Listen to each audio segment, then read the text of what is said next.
আসসালামু আলাইকুম রাহমাতুল্লাহি ওয়া বারাকাতুহু। আশা করি আল্লাহর রহমতে সকলেই ভালো আছেন। আমাদের আজকের বিষয়, কোরআন কেন নিজেকে আল্লাহর বাণী বলে দাবি করে। তাহলে কোনো রকম ভূমিকা ছাড়াই চলুন শুরু করি। বিসমিল্লাহির রহমানির রহিম।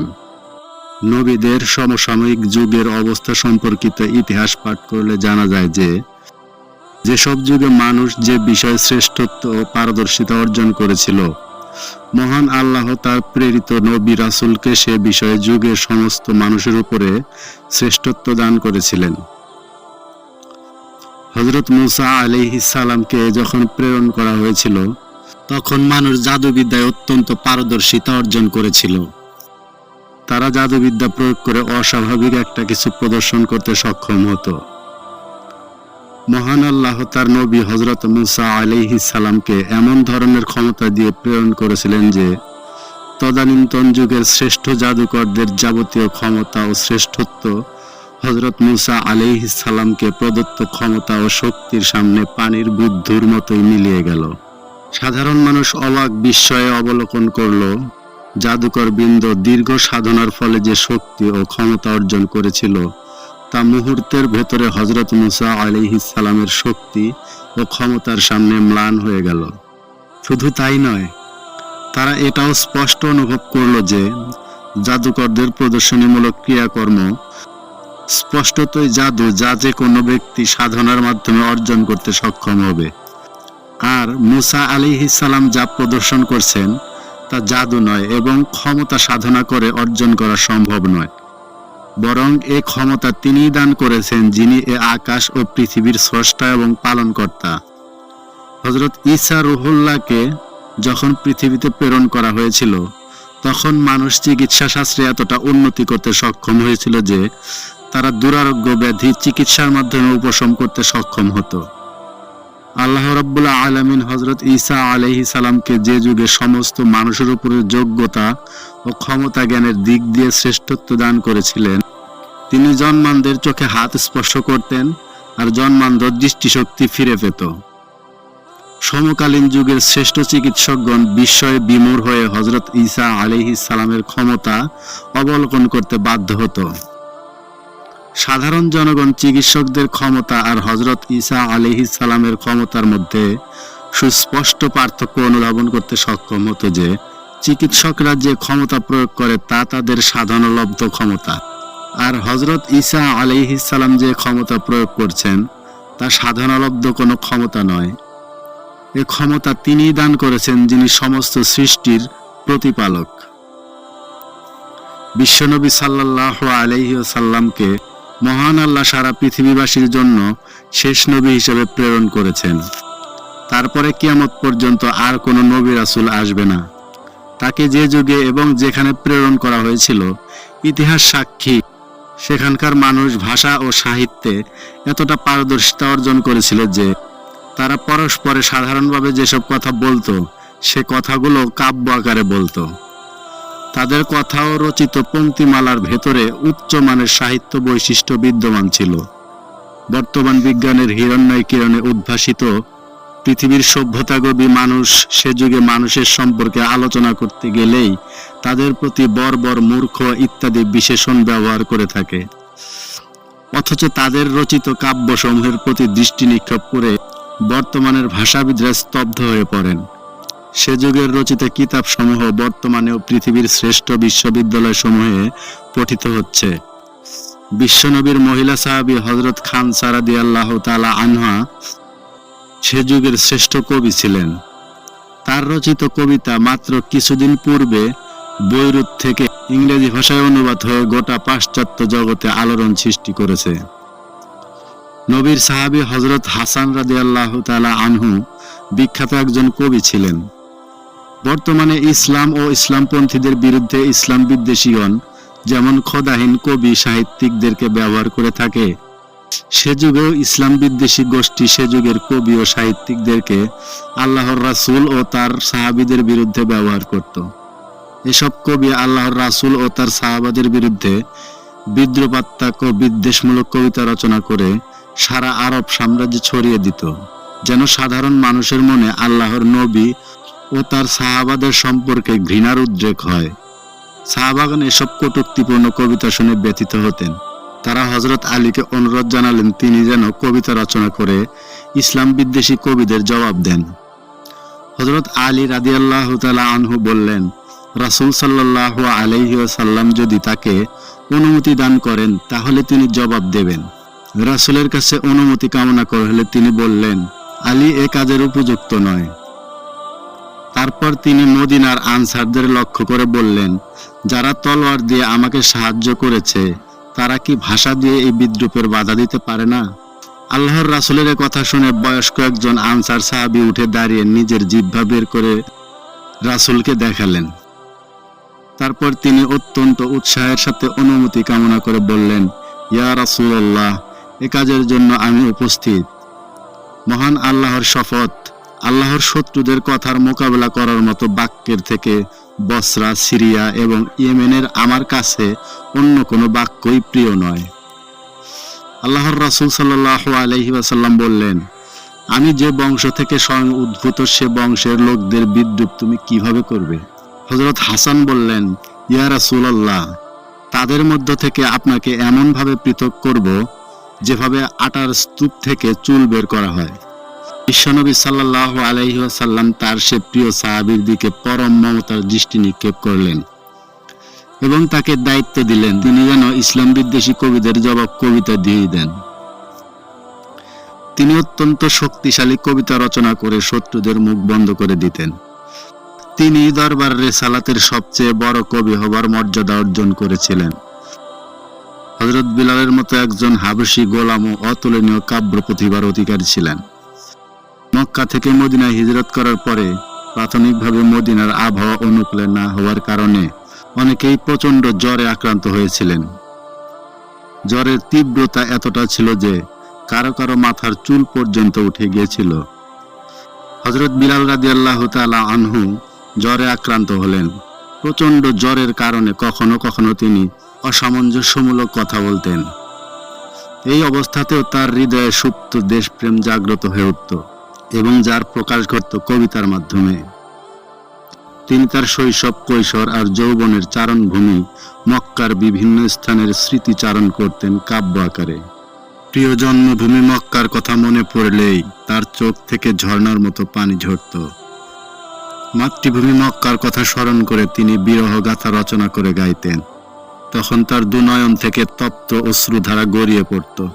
তার হৃদয়ের ক্ষত থেকে কবিতা আকারে বের হয়ে আসত, হায় সেদিন কি আর আমি ফিরে পাব না, যেদিন আমি মক্কার উন্মুক্ত প্রান্তরে নির্জনে একাকী রজনী অতিবাহিত করব। আমার সঙ্গী হবে সেখানকার সুগন্ধি ঘাস, ইজখির আর রাতের শিশির। হায় সেদিন কি আর আমার জীবনে দেখা দেবে, যেদিন আমি মাজনার সরোবরে সাঁতার কাটতে সক্ষম হব, প্রাণ ভরে আমি তাফিলের মনোমুগ্ধকর দৃশ্য অবলোকন করব। মহান আল্লাহ রাব্বুল আলামিন বিশ্বনবী হযরত মুহাম্মদ সাল্লাল্লাহু আলাইহি ওয়াসাল্লামকে এমন একটি কিতাব দান করলেন যে কিতাবের সামনে পৃথিবীর সমস্ত কবি সাহিত্যিকদের কাব্য ও সাহিত্য প্রতিভা চিরদিনের জন্য ম্লান হয়ে গেল। আল্লাহ পবিত্র কোরআন সম্পর্কে চ্যালেঞ্জ করলেন। এরা কি এই কথা বলে যে এই ব্যক্তি কোরআন নিজে রচনা করে নিয়েছে? এরা বিশ্বাস স্থাপন করতে চায় না। এরা যদি তাদের এই কথায় সত্যবাদী হয়ে থাকে তাহলে তারা এমন মর্যাদাপূর্ণ একটি কালাম রচনা করে নিয়ে আসুক না। পবিত্র কোরআন বিশ্বনবী সাল্লাল্লাহু আলাইহি ওয়াসাল্লামের রচনা নয়। আল্লাহর চ্যালেঞ্জ শুধু এ ব্যাপারেই নয়, আল্লাহ তাআলার চ্যালেঞ্জ হলো আদৌ এ কিতাব মানব রচিত নয়। মানুষ যে জ্ঞান, বিবেক, বুদ্ধি ও প্রতিভার অধিকারী তা প্রয়োগ করে এ ধরনের মর্যাদাপূর্ণ একটি কিতাব প্রণয়ন করা আদৌ সম্ভব নয়। এ ধরনের একটি কালাম রচনা করা মানুষের শক্তি ও প্রতিভার সীমার বাইরের বিষয়। মহান আল্লাহর এই চ্যালেঞ্জ কোনো ব্যক্তি, গোষ্ঠী বা কোনো দেশের জনগণের জন্যই শুধু নয় তা কালের গণ্ডিতে আবদ্ধ। আল্লাহর চ্যালেঞ্জ সারা পৃথিবীবাসীর জন্য এবং অনন্তকালব্যাপী। এই চ্যালেঞ্জ গ্রহণ করার মতো সাহস সেই অতীতকাল থেকে বর্তমান কাল পর্যন্ত কেউ প্রদর্শন করেনি, অনাগত কালেও কেউ প্রদর্শন করতে সক্ষম হবে না। আল্লাহ রাব্বুল আলামিনের এই চ্যালেঞ্জের প্রকৃত তাৎপর্য অনেক পণ্ডিত ব্যক্তি অনুধাবন করতে সক্ষম হয়ে মন্তব্য করে থাকেন। বিষয়টি শুধুমাত্র কোরআনের ক্ষেত্রেই নয়, অন্যান্য গ্রন্থ প্রণেতা ও রচয়িতাদের ক্ষেত্রেও প্রযোজ্য। একজন যে ভাব, ভাষা ও ভঙ্গি শব্দ চয়ন করে গ্রন্থ রচনা করে থাকেন, তা আরেকজন পারবে না।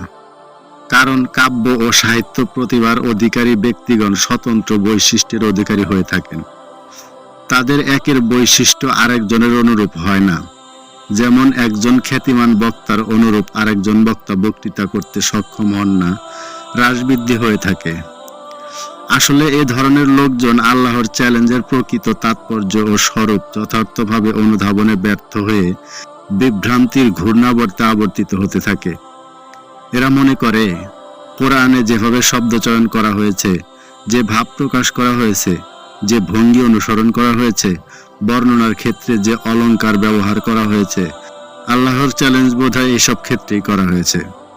প্রকৃতপক্ষে আল্লাহর চ্যালেঞ্জের স্বরূপ হলো পবিত্র কোরআন, যে ধরনের সর্বশ্রেষ্ঠ উচ্চতর মুজিজার অধিকারী গ্রন্থ, মান মর্যাদার সুসমণ্ডিত উচ্চতর বৈশিষ্ট্য ও বিশাল মাহাত্ম্য সম্পন্ন গ্রন্থ, অতুলনীয় শিক্ষাদর্শ প্রদানের ক্ষমতা সম্পন্ন গ্রন্থ। এমন ধরনের কোনো গ্রন্থ রচনা করতে যদি সক্ষম হও, তাহলে সে ক্ষমতা প্রদর্শন করো। শুধুমাত্র আরবি ভাষাতেই নয়, সারা পৃথিবীর যে কোনো ভাষায় কোরআনের সমকক্ষ মুজিজা বৈশিষ্ট্য ও বিশেষত্ব সম্পূর্ণ গ্রন্থ রচনা করতে যদি সক্ষম হও, তাহলে তা করো। এটাই আল্লাহর চ্যালেঞ্জের প্রকৃত স্বরূপ। মহান আল্লাহ যখন কোরআন অবতীর্ণ করেন, তখনও এ কোরআন একটি সর্বশ্রেষ্ঠ মুজিজা ছিল, বর্তমান কালেও তা রয়েছে এবং অনন্তকাল ধরেও তা অক্ষুণ্ণ থাকবে।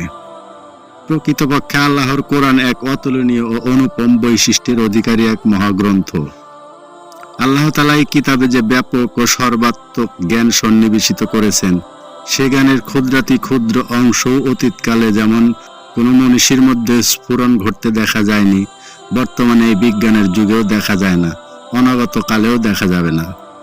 বর্তমানে আধুনিক বিজ্ঞানের যুগে পৃথিবীর শ্রেষ্ঠ বিদ্যাপীঠ সমূহে কোনো এক ব্যক্তি জ্ঞানের কোনো একটি শাখায় পারদর্শিতা অর্জনের লক্ষ্যে গোটা জীবনকাল অতিবাহিত করার পরও জ্ঞানের সেই শাখার শেষ স্তর পর্যন্ত তার পক্ষে পৌঁছা সম্ভব হয় না। সেই ব্যক্তি যখন তার অনাকাঙ্ক্ষিত জ্ঞানের শাখায় বিচরণের লক্ষ্যে আল্লাহর কোরআনের প্রতি অনুসন্ধানী দৃষ্টি নিক্ষেপ করে, তখন সে দেখতে পায় গোটা জীবনকাল সে যার অনুসন্ধানে নিজেকে ব্যস্ত রেখেছিল, তার স্পষ্ট জবাব ও সমাধান এই কিতাবে রয়েছে। এই বিষয়টি শুধুমাত্র পরিচিতি, অপরিচিতি, আবিষ্কৃত, অনাবিষ্কৃত জ্ঞানে বিশেষ কোনো একটি শাখার ক্ষেত্রে সীমাবদ্ধ নয়। গোটা বিশ্বলোক ও সৃষ্টি জগৎ সমূহ, গোটা প্রাণী জগৎ এবং উদ্ভিদ জগৎ সম্পর্কিত জ্ঞানের প্রথম স্তর থেকে শেষ স্তর পর্যন্ত পবিত্র কোরআনে বিবৃত হয়েছে। অথচ যে যুগকে বলা হয় অন্ধকারাচ্ছন্ন যুগ, যে যুগে জ্ঞানের কোনো একটি শাখাও বর্তমান সময়ের মতো বিকশিত হয়নি, সেই উত্তপ্ত মরুপ্রান্তরের মূর্খতার ঘন অন্ধকারে ডুবে থাকা সেই যুগে সম্পূর্ণ নিরক্ষর একজন ব্যক্তি কারো কোনো সাহায্য ও গবেষণা ছাড়া জ্ঞান বিজ্ঞানের সমস্ত শাখা প্রশাখায় অকল্পনীয় নির্ভুল ব্যাপক জ্ঞান, অভিজ্ঞতা ও পারদর্শিতা অর্জন করলেন এবং প্রতিটি মৌলিক বিষয়ের নির্ভুল স্পষ্ট জবাব রচনা করেছিলেন। একথা কি কারো পক্ষে কল্পনা করাও সম্ভব? সম্ভব নয় বলেই কোরআন নিজেকে আল্লাহর কালাম বলে দাবি করে। মহান আল্লাহ রাব্বুল আলামিন আরবি ভাষায় পবিত্র কোরআন অবতীর্ণ করেছেন। ভাষাবিদরা বলেছেন, পৃথিবীর সমস্ত ভাষার উৎপত্তি ঘটেছে আরবি ভাষা থেকে, অর্থাৎ সমস্ত ভাষার মা হলো আরবি। এই ভাষার গর্ভ থেকে অন্যান্য সমস্ত ভাষা জন্মগ্রহণ করেছে।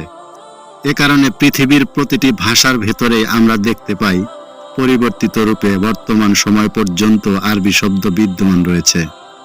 এই আরবি ভাষার সবচেয়ে উন্নত, পূর্ণ পরিণত যাবতীয় উচ্চাঙ্গের বৈশিষ্ট্য সহ সাহিত্যমানের চূড়ান্ত বাস্তব দৃষ্টান্ত হল কিতাবুল্লাহ বা আল্লাহর কিতাব। পবিত্র কোরআনের ৩০ পারার মধ্যে কোথাও কোনো একটি শব্দ অথবা কোনো একটি ব্যাখ্যা অনুসন্ধান করে পাওয়া যাবে না যা নিম্নমানের হতে পারে। যে সূরায় বা যে আয়াতে যে বিষয়েই বক্তব্য পেশ করা হয়েছে তা অত্যন্ত শোভন, উপযুক্তময় শব্দচয়ন এবং বাচনভঙ্গিতে পেশ করা হয়েছে। কোরআনে একই বক্তব্যের বারবার উচ্চারণ করা হয়েছে, কিন্তু প্রতিবারই তা সম্পূর্ণ নতুন রূপে পরিবেশন করা হয়েছে এবং বলার ভঙ্গিতে অভিনবত্ব রয়েছে, ভিন্ন ধারা অনুসরণ করা হয়েছে। এ কারণে কোথাও পুনরুচ্চারণের বা পুনরাবৃত্তির অশোভনতা অনুসন্ধান করে পাওয়া যাবে না। কোরআনের সূরা ফাতিহা থেকে সূরা নাস পর্যন্ত শব্দচয়ন ও সংযোজন এমনভাবে করা হয়েছে যেন কোনো অলংকার শিল্পী তার সাধনালব্ধ কারিগরি কৌশল প্রয়োগ করে হীরকখণ্ড একটার পরে আরেকটা সজ্জিত করে এক অনুপম সৌন্দর্যময় আভা ফুটিয়ে তুলেছে। কোরআনের কথার অলংকার ও বর্ণনা শৈলীর প্রভাব এতটা মাধুর্যমণ্ডিত যে ভাষা শিল্পীরা তা শোনার পরে নিজের অজান্তেই শ্রদ্ধা নিবেদনে বিরত থাকতে পারে না। আল্লাহর কোরআনের প্রতি যাদের হৃদয়ে অবিশ্বাস, সন্দেহ, সংশয় রয়েছে, এ ধরনের ব্যক্তিরাও কানে কোরআন তেলাওয়াত শব্দ প্রবেশ করলে তারা অভিভূত হয়ে পড়েন। প্রায় ১৫০০ বছর অতিবাহিত হতে চলল। আল্লাহর কোরআনে জীর্ণতার স্পর্শ ঘটেনি, কিয়ামত পর্যন্তও ঘটবে না, এবং কোরআন তার নিজ ভাষায় সাহিত্যের এক অতুলনীয় উচ্চতর নিদর্শন হিসেবে পৃথিবীবাসীর সামনে স্বীয় মহিমা প্রকাশ করে আসছে। এই কোরআনের সমকক্ষ হওয়ার দাবি করা তো অনেক দূরের ব্যাপার। আরবি ভাষায় রচিত কোনো একটি গ্রন্থ আল্লাহর কিতাবের উচ্চতর সাহিত্যিক বৈশিষ্ট্য এবং তার মূল্যমানের প্রথম সীমা পর্যন্ত এগিয়ে যেতে সক্ষম হয়নি। বিষয়টি এখানেই শেষ হয়নি। আল্লাহর কোরআন আরবি ভাষাকে এমন দৃঢ় ভিত্তি দান করেছেন যে কোরআন অবতীর্ণ হওয়ার সময়কাল থেকে বর্তমান সময় পর্যন্ত আরবি ভাষার বিশুদ্ধতা ও বিশিষ্টতার মান তাই অক্ষুণ্ণ রয়ে গিয়েছে, যা আল্লাহর কোরআন প্রথম থেকে প্রতিষ্ঠিত করে দিয়েছিল। অথচ গত প্রায় ১৫০০ বছরের ব্যবধানে পৃথিবীর প্রতিটি ভাষাতেই পরিবর্ধন সাধিত হয়েছে। পৃথিবীর অন্য কোনো ভাষাই এতটা সুদীর্ঘকাল ব্যাপী শব্দ গঠন, উপমা প্রয়োগ, সংযোজন, রচনারীতি, বানান পদ্ধতি ইত্যাদির ক্ষেত্রে তার আদি ও অকৃত্রিম রূপ কাঠামো সহ টিকে থাকতে সক্ষম হয়নি। শুধুমাত্র কোরআনের মুজিজা অভ্যন্তরীণ অমিত দুর্জয় শক্তি আরবি ভাষাকে তার সর্বোচ্চ মান ও বৈশিষ্ট্যের আসন থেকে বিন্দু পরিমাণ বিচ্যুত করার প্রচেষ্টাকে সফল হতে দেয়নি। যেসব কারণে কোরআন নিজেকে আল্লাহর বাণী বলে দাবি করে, তার ভিতরে এটাও একটি কারণ। মহান আল্লাহ যে শব্দ, অক্ষর, বর্ণনা শৈলী, রচনারীতি, বাচনভঙ্গি সহযোগে যখন অবতীর্ণ করেছিলেন, বর্তমান কাল পর্যন্ত তার একটি অক্ষরও পরিত্যক্ত হয়নি, কিয়ামত পর্যন্তও হবে না। কোরআনের প্রতিটি বাক্যরীতি আরবি সাহিত্যে বর্তমান সময় পর্যন্ত অত্যন্ত ব্যাপকভাবে প্রচলিত রয়েছে। আল্লাহর কিতাবের সাহিত্য এখন পর্যন্ত আরবি ভাষায় সর্বোচ্চ মানের সাহিত্য হিসাবে বিশ্বের দরবারে স্বীকৃতি লাভ করে আসছে, এবং কোরআনে যে বিশুদ্ধতম ভাষা ব্যবহৃত হয়েছে, বর্ণনায়, রচনায়, লিখনে, ভাষণে এখন পর্যন্ত তাকেই ভাষার বিশুদ্ধ রীতি বিচারের সর্বশ্রেষ্ঠ রীতি হিসেবে প্রতিষ্ঠিত রাখা হয়েছে। পৃথিবীতে এ যাবৎ কাল পর্যন্ত বহু পণ্ডিত ব্যক্তি তাদের নিজ নিজ ভাষায় কালজয়ী সাহিত্য নির্মাণ করে আন্তর্জাতিক পুরস্কার অর্জন করেছে, কিন্তু কোন একটি সাহিত্যও কি আল্লাহর কোরআনের উল্লেখিত বৈশিষ্ট্য সমূহের একটিও স্পর্শ করতে সক্ষম হয়েছে? হয়নি, এবং কখনো হবে না। আর হবে না বলেই পবিত্র কোরআন নিজেকে আল্লাহর কিতাব বলে দাবি করে। আল্লাহর এই কোরআন কোনো এক নির্দিষ্ট দিনে একত্রে অবতীর্ণ হয়নি। প্রথমে প্রাথমিক পর্যায়ে হেদায়েত অবতীর্ণ করা হলো, তারপর সেই হেদায়েতের মাধ্যমেই একটি সংস্কারমূলক আন্দোলন ও ভবিষ্যতের গর্ভস্থ দিনগুলোর জন্য সর্বব্যাপী বিপ্লবের সূচনা করে দেয়া হলো। বিশ্বনবী সাল্লাল্লাহু আলাইহি ওয়াসাল্লামের নেতৃত্বে যে আন্দোলন পুনর্জাগরিত হলো, সে আন্দোলন দীর্ঘ 23 বছরে এসে সফলতা অর্জন করলো। দীর্ঘ 23 বছরে আন্দোলন যেসব চড়াই উতরাই অতিক্রম করে সম্মুখে সফলতার সোনালী দ্বার প্রান্তের দিকে অগ্রসর হচ্ছিল, তার অবস্থা ও প্রয়োজন অনুসারে কোরআনের বিভিন্ন অংশসমূহ ইসলামী আন্দোলনের আল্লাহ কর্তৃক নির্বাচিত নেতা বিশ্বনবী সাল্লাল্লাহু আলাইহি ওয়াসাল্লামের মুখ মোবারক থেকে কখনো দীর্ঘ ভাষণ, কখনো বা সংক্ষিপ্ত ভাষণ আকারে এ কোরআন আল্লাহর পক্ষ থেকে অবতীর্ণ হচ্ছিল। পরবর্তীতে আল্লাহর রাসূলের নেতৃত্বে ইসলামী আন্দোলন সফলতা অর্জনের পর্যায়ে কোরআনের বিভিন্ন অংশসমূহকে পরিপূর্ণ একটি গ্রন্থাকারে পৃথিবীবাসীর সামনে কোরআন নামকরণ করে পেশ করা হয়েছে।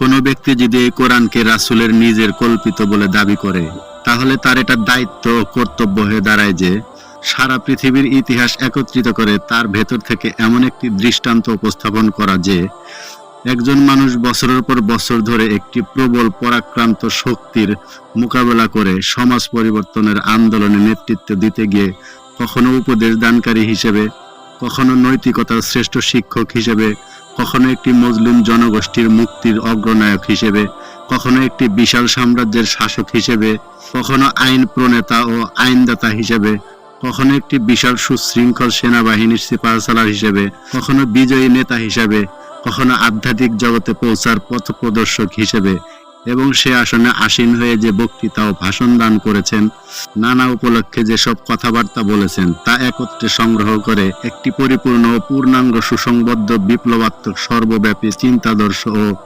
ব্যবহারিক জীবনে কর্মবিধানে পরিণত করা হয়েছে, এবং সে বিধানে কোনো ক্রমবিরোধ, অসামঞ্জস্য বা বৈষম্যের স্পর্শ ঘটেনি।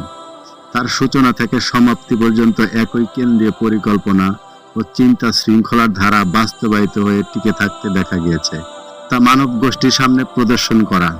এ ধরনের দৃষ্টান্ত উপস্থাপন করা কারো পক্ষে কখনো সম্ভব হয়নি, অনাগত দিনেও সম্ভব হবে না। বিধায় কোরআন নিজেকে আল্লাহর বাণী বলে দাবি করে।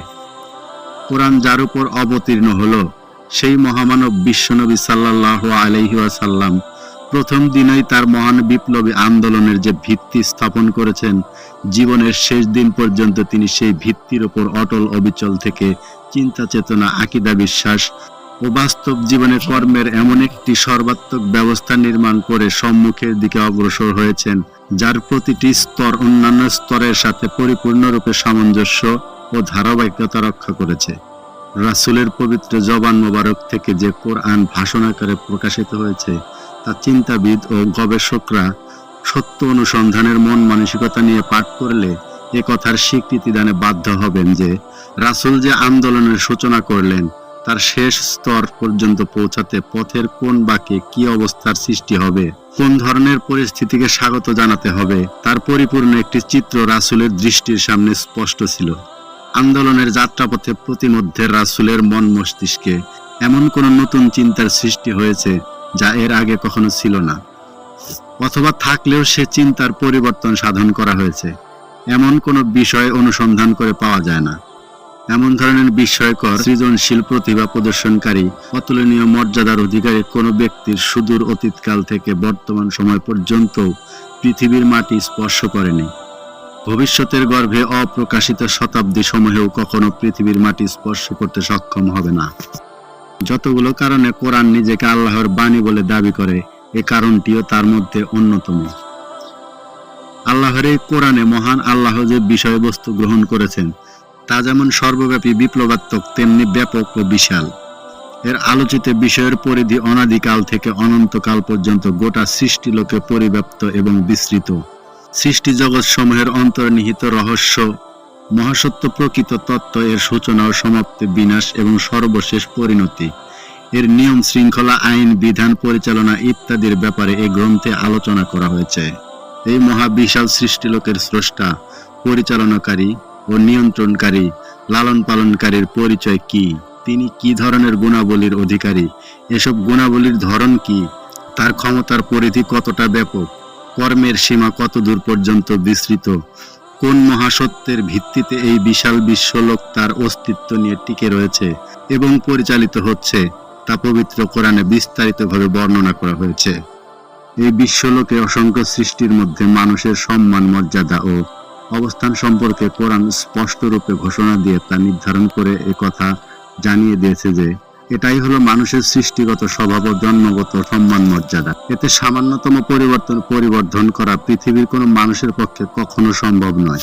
আল্লাহ তাআলা মানুষের যে সম্মান ও মর্যাদার প্রতি দৃষ্টি রেখে মানুষের জন্য চিন্তা ও কর্মের অভ্রান্ত পথ ও জীবন আদর্শ কি হতে পারে, যা স্রষ্টার সৃষ্টি পদ্ধতির সাথে সম্পূর্ণরূপে সামঞ্জস্যশীল এবং মানুষের সৃষ্টিগত স্বভাবের সাথে সামঞ্জস্যপূর্ণ, তা বিস্তারিতভাবে এই কোরআনে জানিয়ে দেওয়া হয়েছে।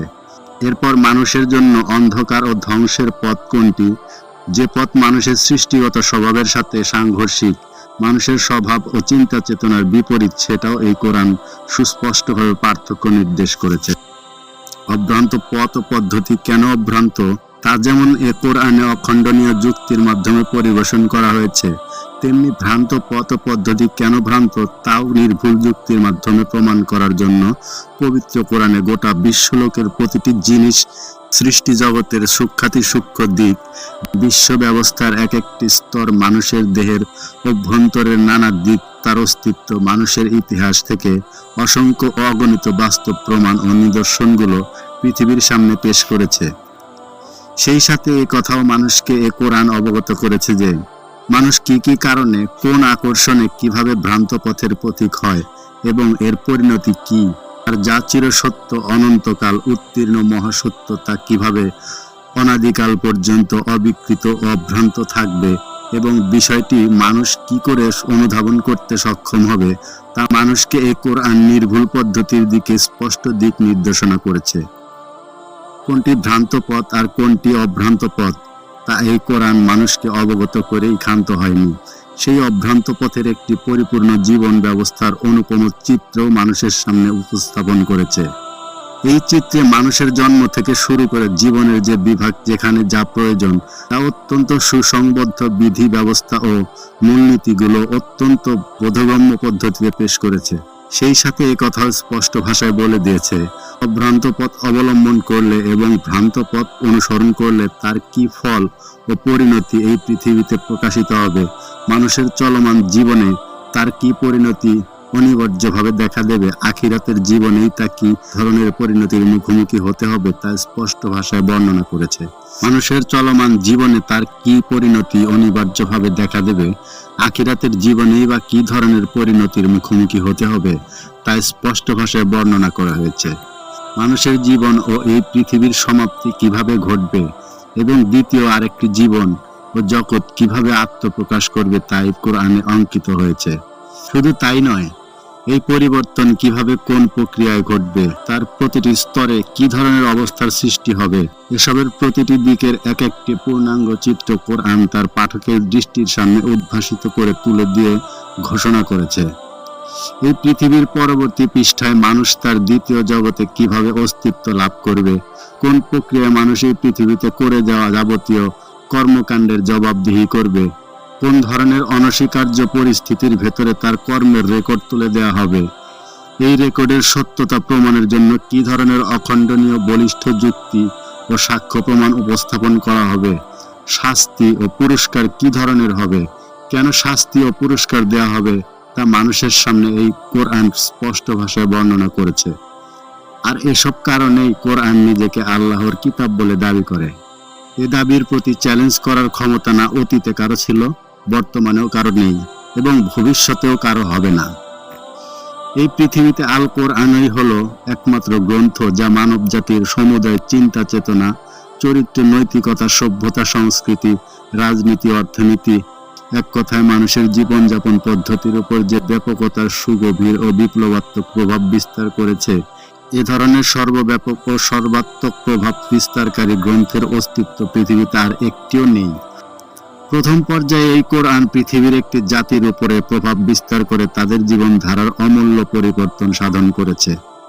তারপর কোরআনের রঙে রঙিন সেই জাতি গোটা পৃথিবীর একটি বিরাট অংশের মানুষের জীবন পরিবর্তন করে দিয়েছে এবং পৃথিবীর সমস্ত জাতির উপরে কম বেশি প্রভাব বিস্তার করতে সক্ষম হয়েছে। এই কোরআন পৃথিবীতে যে বিপ্লবাত্মক ভূমিকা পালন করেছে এবং করছে, তা পৃথিবীর কোনো একটি আদর্শ বা কোনো একটি গ্রন্থের পক্ষে পালন করা সম্ভব হয়নি।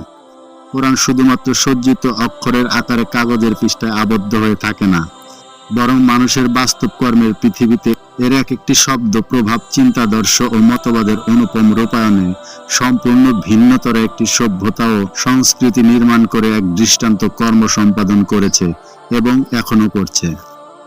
কোরআন যখন অবতীর্ণ হয়েছিল তখন তার যে প্রভাব ও বিপ্লবাত্মক ভূমিকা ছিল, আজও তা বিদ্যমান রয়েছে। যে যুগে কোরআনের শিক্ষা বাস্তবায়ন করার লক্ষ্যে যে পাঠক পাঠ করত, কোরআন তার পাঠককে সে ভূমিকা অবতীর্ণ হতে বাধ্য করত।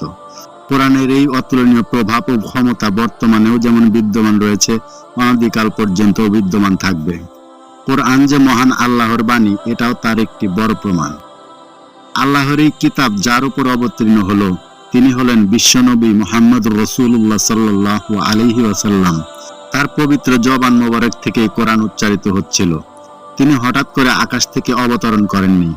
তিনি সেই সমাজেই তার শৈশব, কৈশোর ও যৌবনের সোনালী দিনগুলো অতিবাহিত করেছেন। তিনি এমনও ছিলেন না যে হঠাৎ কোনো অদৃশ্য থেকে এসে কোরআন জনসমাজে শুনিয়ে আবার অদৃশ্য হয়ে যেতেন। তিনি সর্বাত্মক বিপ্লবী আন্দোলনের সূচনা করার পূর্বেও যেমন মানব সমাজে অবস্থান করেছিলেন, আন্দোলনের সূচনা করার পরেও সেই সমাজেই উপস্থিত থাকতেন। আন্দোলন সিংহদ্বারে উপনীত হবার সেই শুভ মুহূর্তেও মানব সমাজেই অবস্থান করেছিলেন। তার দৈনন্দিন জীবনের ক্ষুদ্র থেকে ক্ষুদ্রতম অভ্যাস ও কথা বলার ধরনের সাথে তার শৈশব, কৈশোর ও যৌবনের সঙ্গী সাথীগণ অত্যন্ত সুপরিচিত ছিলেন।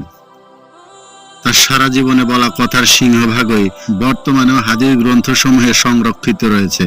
আল্লাহর বাণী হিসেবে তার পবিত্র জবান থেকে যা মানুষ শুনত এবং তার নিজের কথাগুলো মানুষ শুনত।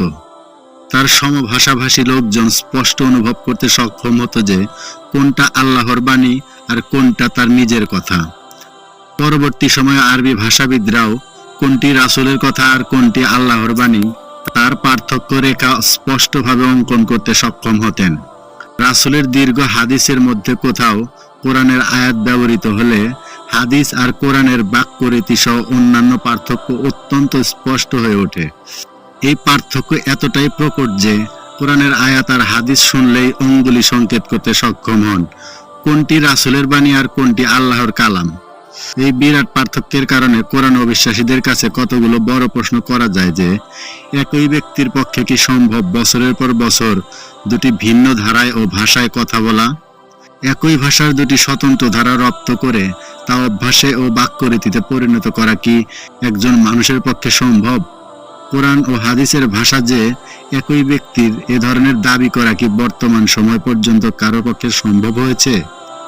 পৃথিবীর কোনো ব্যক্তি কি এ ধরনের অসম্ভব স্বতন্ত্র রক্ষা করে প্রতিদিনের জীবন পরিচালিত করতে সক্ষম হয়েছে?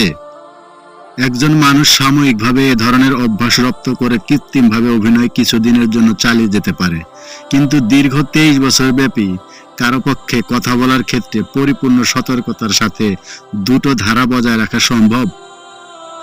একজন মানুষ আল্লাহর পক্ষ থেকে অবতীর্ণ হওয়া কালাম পাঠ করে শোনালে তার ভাষা, ভাব ও ভঙ্গি হবে ভিন্ন এক বৈশিষ্ট্যের অধিকারী, আর তার নিজের কথা ও বক্তৃতার ভাষা, ভাব ও ভঙ্গি আলাদা বৈশিষ্ট্যের অধিকারী হবে, এবং এই নীতি দীর্ঘ 23 বছর ধরে অবিকল অক্ষুণ্ণ থাকবে। এটা কি কোনো মানুষের পক্ষে সম্ভব হতে পারে?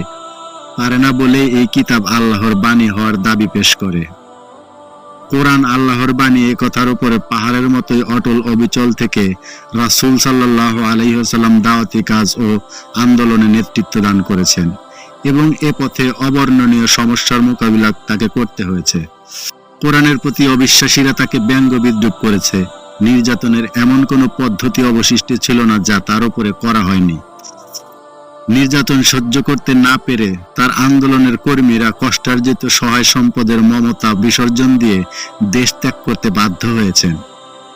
বছরের পর বছর তাকেও তার আন্দোলনের সাথীদেরকে অনাহারে থাকতে হয়েছে। বৃক্ষের পত্র পল্লব ও শুকনো চামড়া খেয়ে ক্ষুধা নিবৃত করতে হয়েছে।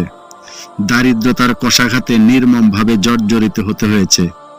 প্রতিপক্ষ তাদের উপরে এমন নির্যাতন করেছে যে তাদের দেহের চর্বি গোশত আগুনের তাপে গলে গলে পড়েছে। তাদের বুকের উপরে পাথর চাপা দিয়ে রাখা হয়েছে। বন্য পশুর পায়ের সাথে তাদেরকে বেঁধে দিয়ে সে পশুকে দৌড়াতে বাধ্য করা হয়েছে।